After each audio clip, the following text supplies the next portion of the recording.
Good morning. પ્રકરણ 5 આપણે ભણતા હતા.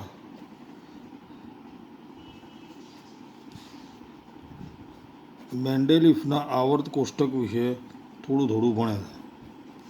હવે આગળ પ્રશ્ન આવશે મેન્ડેલિફના આવર્ત કોષ્ટકની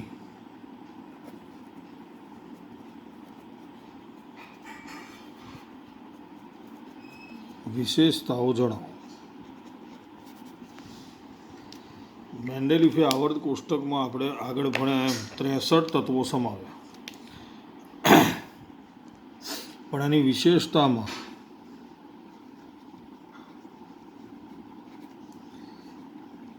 મેન્ડેલિફના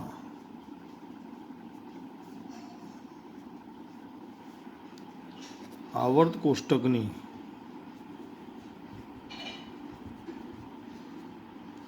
વિશેષતા એ છે કે હિલિયમ, નિયોન અને આર્ગોન જેવા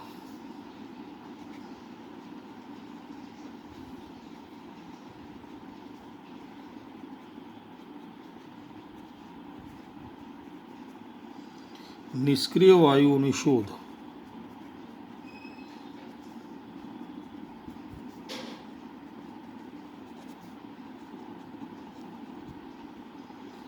મોડી થઈ,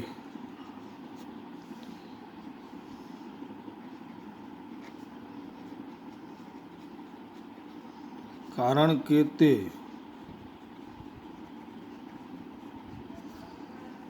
વાતાવરણમાં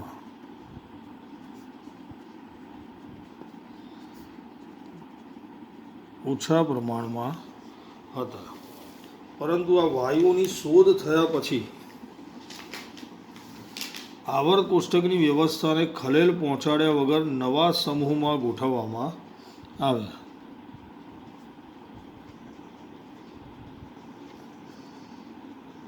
આ વાયુઓની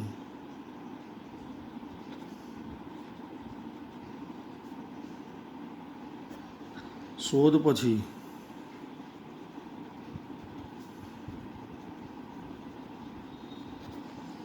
આવર્ત કોષ્ટકની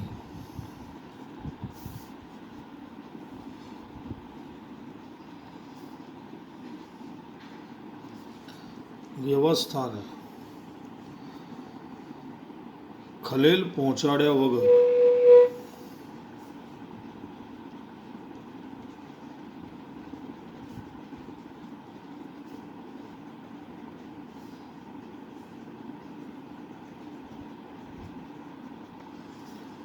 નવા સમૂહમાં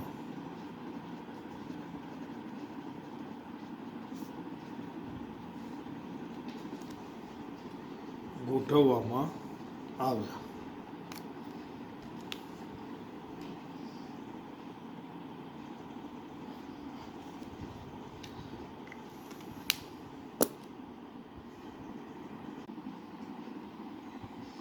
ચલો હવે આગળ આવશે મેન્ડેલિફના આવર્ત કોષ્ટકની મર્યાદાઓ.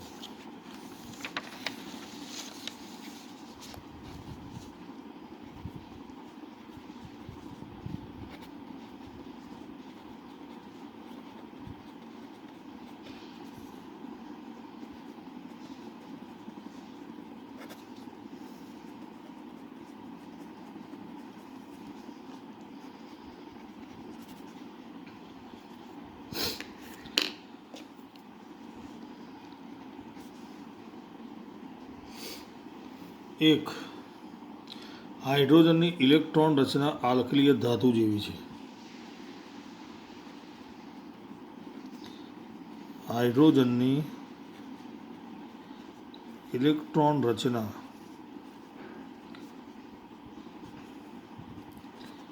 આલ્કલી ધાતુ જેવી છે. હાઇડ્રોજન પણ હેલોજન અને સલ્ફર સાથે એક સમાન સૂત્ર હાઇડ્રોજન પણ હેલોજન અને સલ્ફર સાથે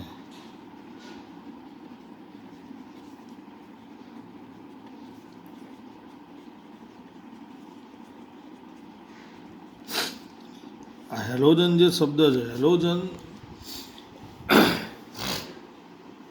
4 તત્વો આવે એની અંદર: ક્લોરીન, બ્રોમિન, આયોડિન અને ફ્લોરિન. ક્લોરીન, બ્રોમિન, આયોડિન અને ફ્લોરિન, આ 4 તત્વોનો સમૂહ છે અને હેલોજન કહે.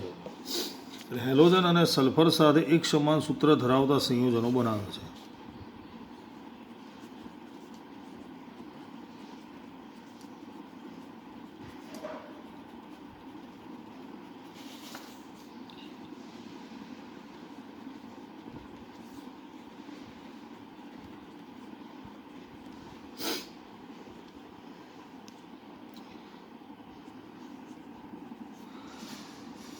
હેલોજનની જેમ હાઇડ્રોજન પણ દ્વિઅણુ સ્વરૂપે અસ્તિત્વ ધરાવે છે.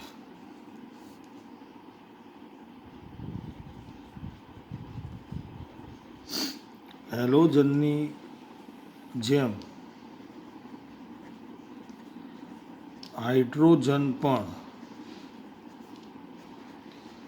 H2, હેલોજનની અંદર જે મેં કીધા 4 FClBrI, એ પણ કુદરતમાં F તો F2 હોય, Cl તો Cl2 હોય, Br તો Br2 હોય. બરાબર? એટલે દ્વિઅણુ સ્વરૂપે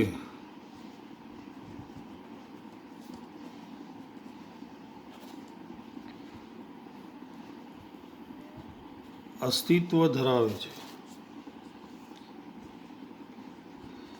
અને અધાતુ સાથે સહસંયોજક બંધ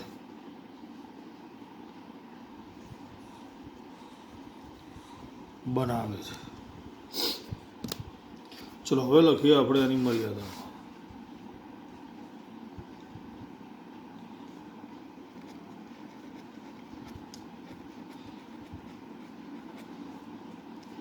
આ એની સમજૂતી આપી, એના પરથી મર્યાદા.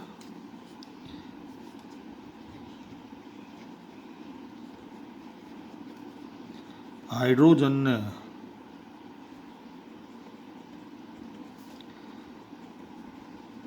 આવર્ત કોષ્ટકમાં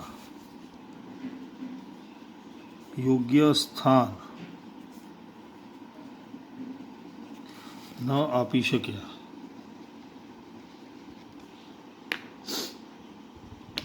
બરાબર?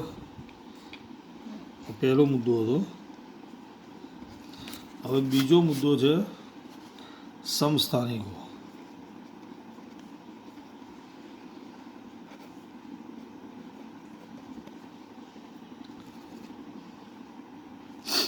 એના પરથી આવશે બીજી મર્યાદા.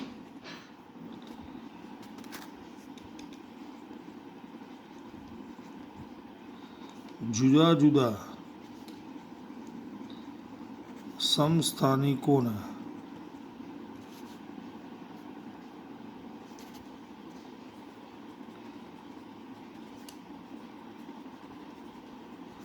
આવર્ત કોષ્ટકમાં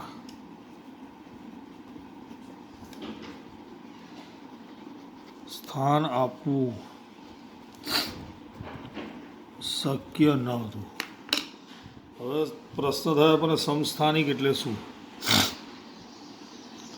એક જ તત્વો હોય જેમાં પ્રોટોન સરખા હોય પરંતુ ન્યુટ્રોન જુદા જુદા હોય, એને આપણે શું કહીએ છીએ? સમસ્થાનિકો. આગળ આવશે. ચલો ત્રીજું છે પરમાણવીય દળ. એના પરથી આવશે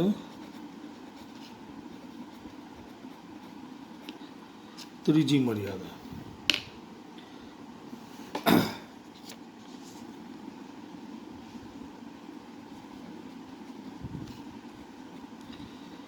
એક તત્વથી બીજા તત્વ તરફ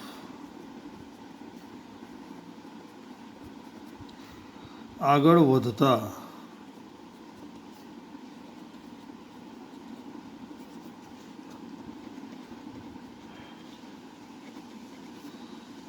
પરમાણુવીય દળ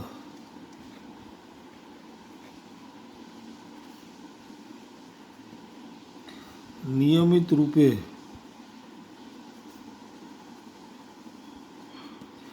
વધતા ન હતા.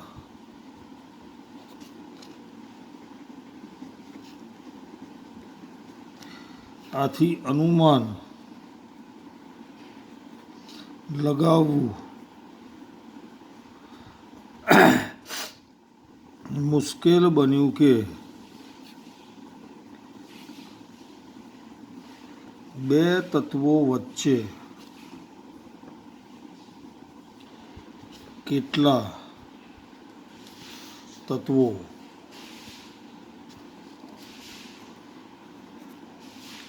શોધી શકાય છે. એટલે મેન્ડેલિફે આવર્ત કોષ્ટકમાં જે 63 તત્વો ગોઠવ્યા એમાંથી એક તત્વથી બીજા તત્વ તરફ જઈએ, બીજાથી ત્રીજા, તો એની વચ્ચે જે પરમાણુવીય દળનો તફાવત હતો એ સરખો હતો નહીં. એને કારણે આપણે બે તત્વની વચ્ચે કેટલા તત્વો શોધાશે એનું કોઈ અનુમાન લગાવી શકીએ નહીં. બરાબર. ચલો એના પછી હવે આવશે સમસ્થાનિકો.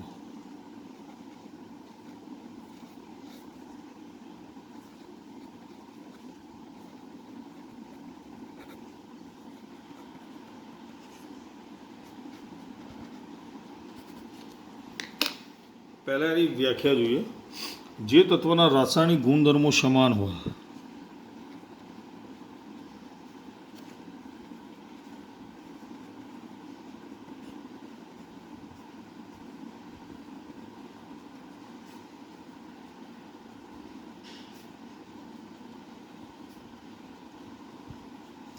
પરંતુ તેના પરમાણુવીય દળ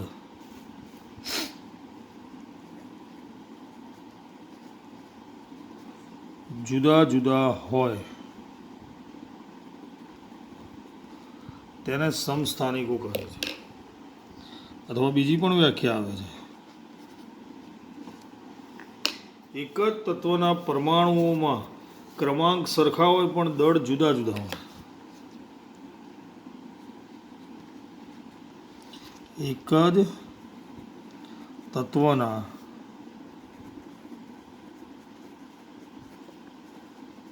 પરમાણુઓમાં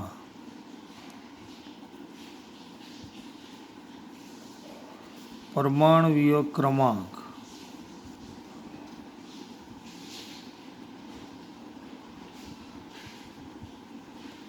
સરખા હોય પરંતુ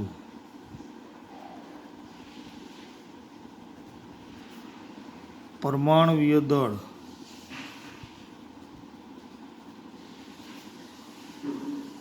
જુદા જુદા હોય તેને ઉદાહરણ અહીંયા એક આપેલું છે.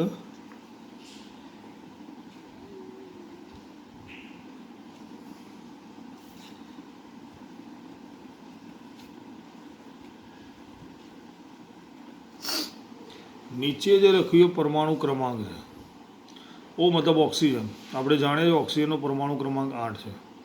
અને ઉપર જે લખ્યું પરમાણુવીય દળ છે, ઓક્સિજનનો પરમાણુ ક્રમાંક 8 છે. બે પરમાણુ લીધા આપણે ઓક્સિજનના, એકનો પરમાણુ ક્રમાંક 8, બીજાનો પણ 8, એ તો હંમેશા સરખો જ હોય.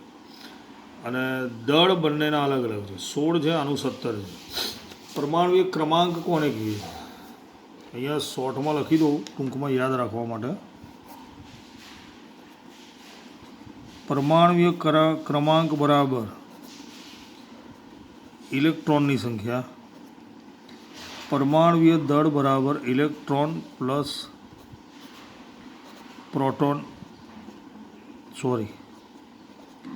ન્યુટ્રોનની સંખ્યા. કારણ કે પ્રોટોન અને ઇલેક્ટ્રોનની સંખ્યા તો હંમેશા સમાન હોય. એટલે ઇલેક્ટ્રોન અને ન્યુટ્રોનની સંખ્યા, આના પરથી ખબર પડે કે આમાં 8 ઇલેક્ટ્રોન છે, આમાં પણ 8 ઇલેક્ટ્રોન છે. ઇલેક્ટ્રોન હોય એટલા જ પ્રોટોન હોય, એટલે આમાં 8 પ્રોટોન છે, આમાં પણ 8 પ્રોટોન છે. હવે ટોટલ 16 છે. ઇલેક્ટ્રોન અને ન્યુટ્રોનની કુલ સંખ્યા 16 છે. તો ઇલેક્ટ્રોન 8 હોય તો આમાં ન્યુટ્રોન પણ 8 જ થશે. આમાં ઇલેક્ટ્રોન અને ન્યુટ્રોનની કુલ સંખ્યા 17 છે. ઇલેક્ટ્રોન 8 હોય તો ન્યુટ્રોન 9 થશે. એટલે ટૂંકમાં આપણે ત્રીજી પણ એક વ્યાખ્યા લખી શકીએ, જેમાં ઇલેક્ટ્રોન સમાન હોય અને ન્યુટ્રોન અલગ અલગ હોય એને આપણે શું કહીશું? સમસ્થાનિકો. ખ્યાલ આવી ગયો? ચલો, હવે મેન્ડેલિફના આવર્ત કોષ્ટક પછી આધુનિક આવર્ત કોષ્ટક આવ્યું. એટલે આધુનિક આવર્ત નિયમ અને તેની રચના.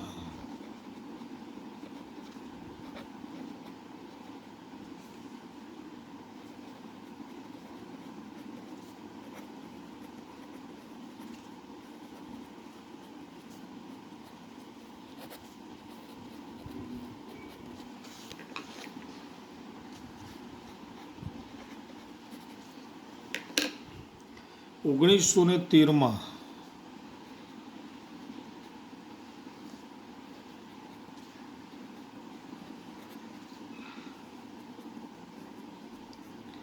હેનરી મોસ્લે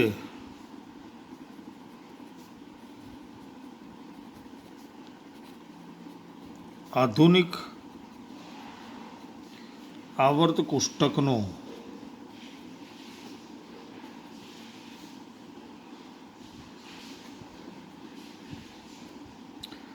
નિયમ રજૂ કર્યો.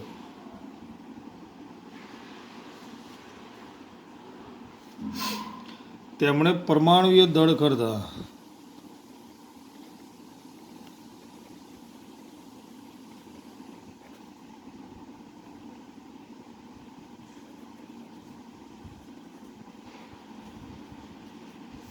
પરમાણુય ક્રમાંક પર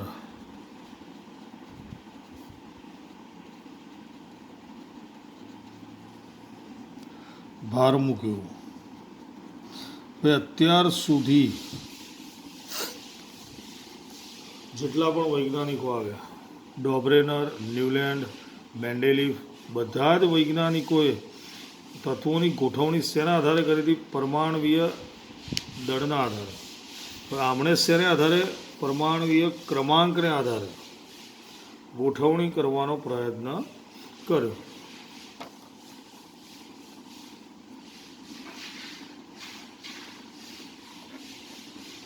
આધુનિક આવર્ત નિયમ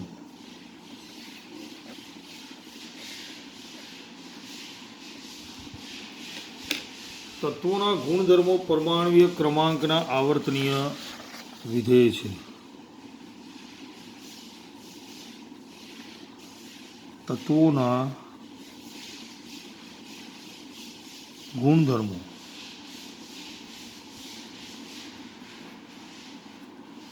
પરમાણુય ક્રમાંકના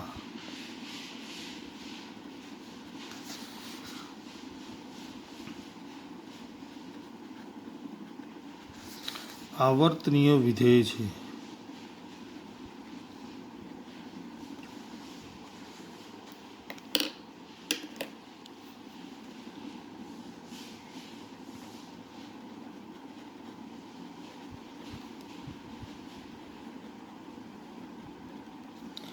પરમાણુય ક્રમાંક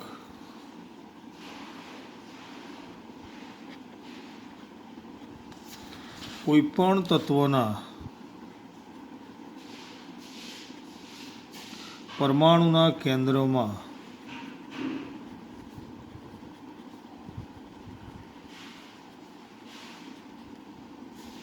રહેલા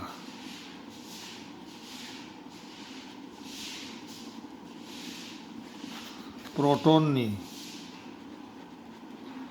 સંખ્યાને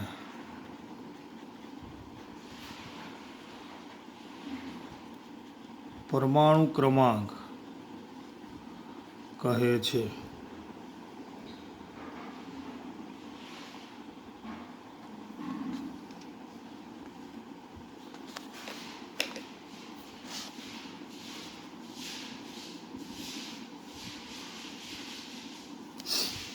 કોઈ પણ તત્વના પરમાણુના કેન્દ્રમાં રહેલા પ્રોટોનની સંખ્યાને અથવા ઇલેક્ટ્રોનની સંખ્યા પણ લખી શકાય, કારણ કે બંનેની સંખ્યા હંમેશા કેવી હોય છે?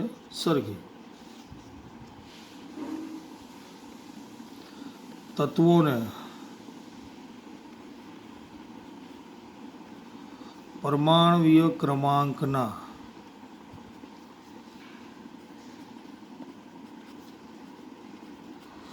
ચડતા ક્રમમાં ગોઠવતા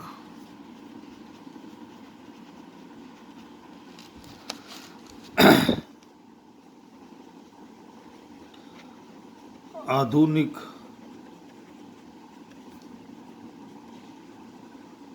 આવર્ત કોષ્ટકની રચના થાય છે. અને આધુનિક આવર્ત કોષ્ટક મેન્ડેલિફના આવર્ત કોષ્ટકની બધી જ મર્યાદાઓને દૂર કરે છે. ખ્યાલ આવી ગયો? હવે આધુનિક આવર્ત કોષ્ટકમાં જે ગોઠવણી કરી છે એને આપણે સમજાવીએ. બરાબર? સમૂહ આવર્ત કોને કહે છે? જોઈએ આપણે.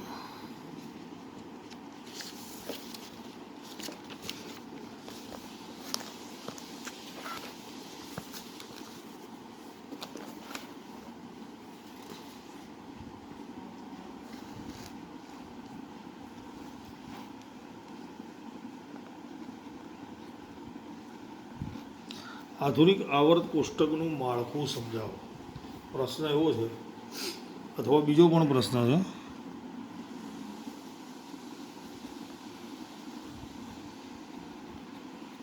સમૂહ અને આવર્ત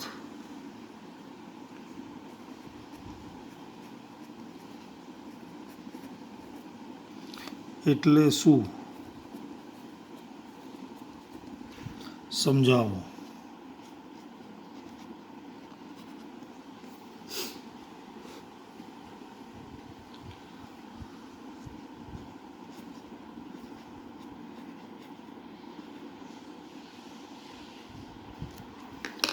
સમૂહ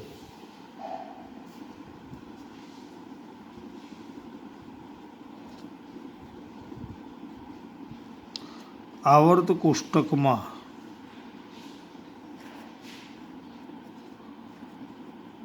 ઊભા સ્તંભને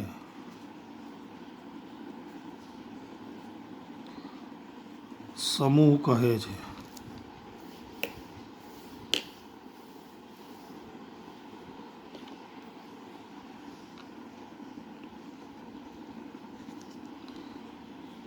તેની કુલ સંખ્યા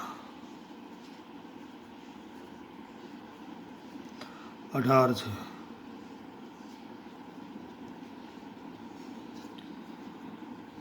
એક જ સમૂહમાં રહેલા તત્વોની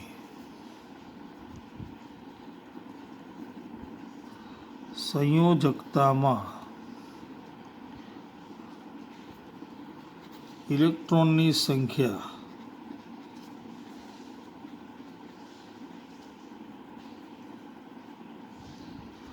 સમાન હોય છે. એક જ સમૂહમાં જેટલા પણ તત્વો હોય દરેકની છેલ્લી કક્ષામાં ઇલેક્ટ્રોન સરખી હોય છે. ખ્યાલ આવી ગયો? સમૂહમાં ઉપરથી નીચેની તરફ જઈએ એમ કક્ષાની સંખ્યા વધે છે.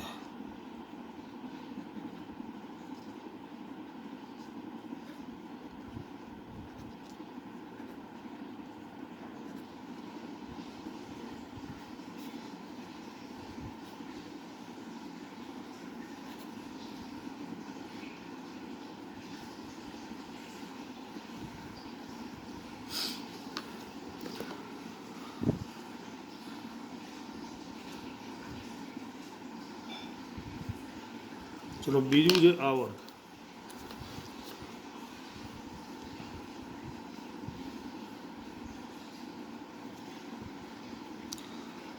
આવર્ત કોષ્ટકમાં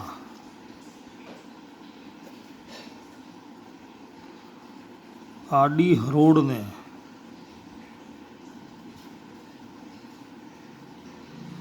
આવર્ત કહે છે.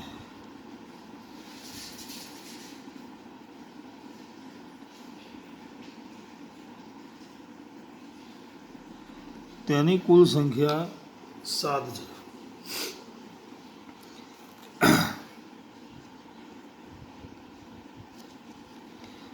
એક જ આવર્તમાં રહેલા તત્વોમાં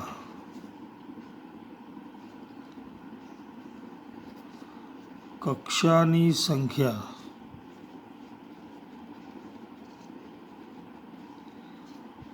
સમાન હોય છે.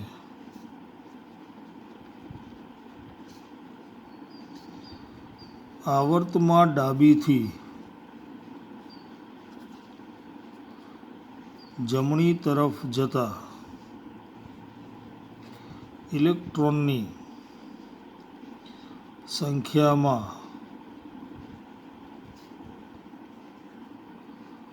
વધારો થાય છે.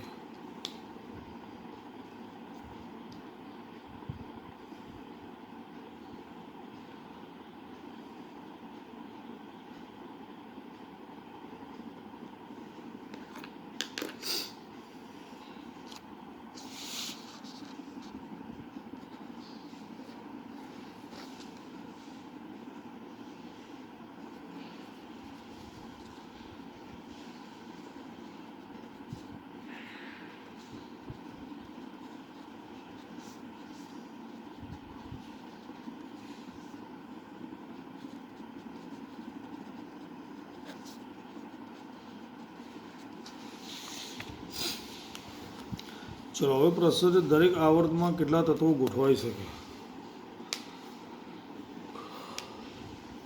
પ્રથમ આવર્તમાં 2,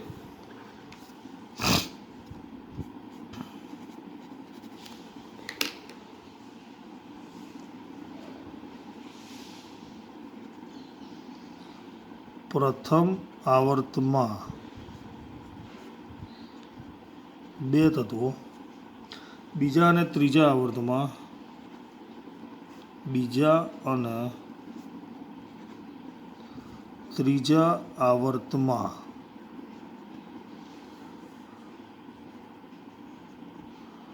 8 તત્વો, ચોથા અને પાંચમા આવર્તમાં ચોથા અને પાંચમા આવર્તમાં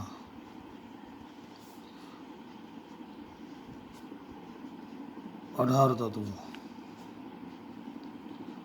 છઠ્ઠા અને સાતમા આવર્તમાં 32 તત્વો. 2, 8, 18, 32. કદાચ આવું ક્યાંક આપણે ભણ્યા હતા. કક્ષાની અંદર ઇલેક્ટ્રોનની ગોઠવણી. પ્રથમ કક્ષામાં વધુમાં વધુ 2, બીજીમાં વધુમાં વધુ 8, ત્રીજીમાં વધુમાં વધુ 18, ચોથીમાં વધુમાં વધુ 32. આવું આપણે આગળ ભણી ગયેલા છીએ. બરાબર.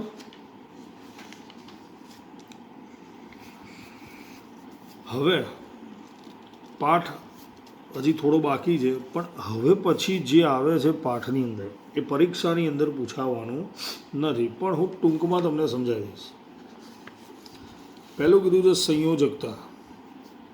કોઈ પણ તત્વના પરમાણુની બાહ્ય કક્ષામાં રહેલા ઇલેક્ટ્રોનની સંખ્યાને તેની સંયોજકતા કહે છે. આવર્તમાં ડાબીથી જમણી બાજુ જતાં તે વધે છે. સમજ પડી? આ છે આધુનિક આવર્ત કોષ્ટક. બરાબર. હવે આ જે ઊભા સ્તંભ દેખાય છે, આ પહેલો સમૂહ, આ બીજો, આ ત્રીજો, આ ચોથો, આ પાંચમો, ઉપર લખી છે ને સંખ્યા, એ સમૂહની સંખ્યા છે. પછી આવર્ત, પહેલો આવર્ત, બીજો, ત્રીજો, ચોથો, પાંચમો, છઠ્ઠો, સાતમો. તો છેલ્લે જે આપણે ભણ્યા એ મુજબ આવર્ત કોષ્ટકમાં ઊભા સ્તંભોને સમૂહ આડી હરોળને આવર્ત કહે છે. ખ્યાલ આવી ગયો? હવે પહેલાં સમૂહની વાત કરીએ. પહેલો સમૂહ આ છે. ત્રીજા મુદ્દામાં લખ્યું હતું એક જ સમૂહમાં રહેલા સંયોજકતા ઇલેક્ટ્રોનની સંખ્યા સમાન હોય. આની છેલ્લી કક્ષામાં 1 ઇલેક્ટ્રોન છે. લિથિયમમાં પણ 1 હોય, 3 નંબર છે એટલે 2 1 થશે ઇલેક્ટ્રોન રચના. આમાં પણ એટલી જ હોય, 2 8 1, 2 8 8 1, દરેકની છેલ્લી કક્ષામાં 1 1 ઇલેક્ટ્રોન. આમાં 1 કક્ષા, આમાં 2 કક્ષા, આમાં 3, આમાં 4, ઉપરથી નીચેથી 1 1 કક્ષા વધે. હવે આપણે આવર્તની વાત કરીએ. 2 8 8 1, 2 8 8 2, 2 8 8 3, 2 8 8 4, 2 8 8 5. ડાબીથી જમણી તરફ જઈએ, આને આવર્ત કહેવાય. 1 1 ઇલેક્ટ્રોન વધે છે, 1 1 ઇલેક્ટ્રોન વધે છે, પણ કક્ષાની સંખ્યા સરખી છે. જે આવર્તનો નંબર હોય એટલી કક્ષાની સંખ્યા હોય, જે સમૂહનો નંબર હોય એટલા છેલ્લી કક્ષામાં ઇલેક્ટ્રોન હોય. સમજ પડ્યું? બોલ્યો. જે આવર્તનો નંબર હોય, આપણને પૂછ્યું હોય કે સોડિયમ કયા આવર્તમાં અને કયા સમૂહમાં રહેલું છે, તો સોડિયમનો નંબર 11 છે. એની ઇલેક્ટ્રોન રચના છે 2 8 1. છેલ્લી કક્ષામાં 1 ઇલેક્ટ્રોન, મતલબ પહેલા સમૂહમાં છે. છેલ્લી કક્ષામાં 1 ઇલેક્ટ્રોન, એનો મતલબ એ પહેલા સમૂહમાં છે. હવે આવર્ત કયો? તો 2 8 1, 3 કક્ષા થઈ તો ત્રીજા આવર્તમાં. ખ્યાલ આવી ગયો?